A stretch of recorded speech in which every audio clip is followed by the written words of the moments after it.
Update India TV, हर खबर सच्चाई की ओर। तालुक्यातील कोत्तपल्ली, नाडीपुरा, चिंतरेवला आणि रंगदानपेटा गावाकडे जाणारी जे मुख्य रस्ता आहे ते गेल्या अनेक वर्षांपासून ते दुर्वस्थ होता। त्या रस्त्यावर शासनाने करोडो रुपयांची मंजुरी दिली आणि त्या काम ठेकेदार आणि इंजिनियर सध्याच्या स्थितीत तिथं सुरू केले, पण 1 ते 1.5 वर्ष होत आहे।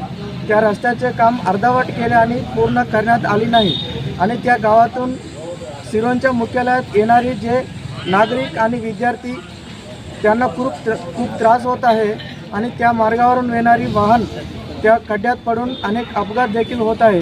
एक गंभीर समस्या घेऊन आम्ही आज राष्ट्रवादी काँग्रेस शरदचंद्र पवार पक्ष आणि त्या गावातील उपसरपंच मॅडम आणि आमच्या जिल्ह्याचे सरचिटणीस चोकमवार आणि गावकरी वर्ग आम्ही आज तहसीलदार साहेबांना निवेदन देऊन आम्ही मागणी केली, तात्काळ येत्या 15 दिवसात त्या रस्त्यांचे अर्धवट झालेले रस्त्यांचे पूर्ण करण्यासाठी सुरुवात करावी, अन्यथा आम्ही रस्त्यावर उतरून 4 गावातील लोकांनी रस्त्यावर उतरून आम्ही चक्काजाम आंदोलन करून तीव्र आंदोलन करण्यात येईल। धन्यवाद।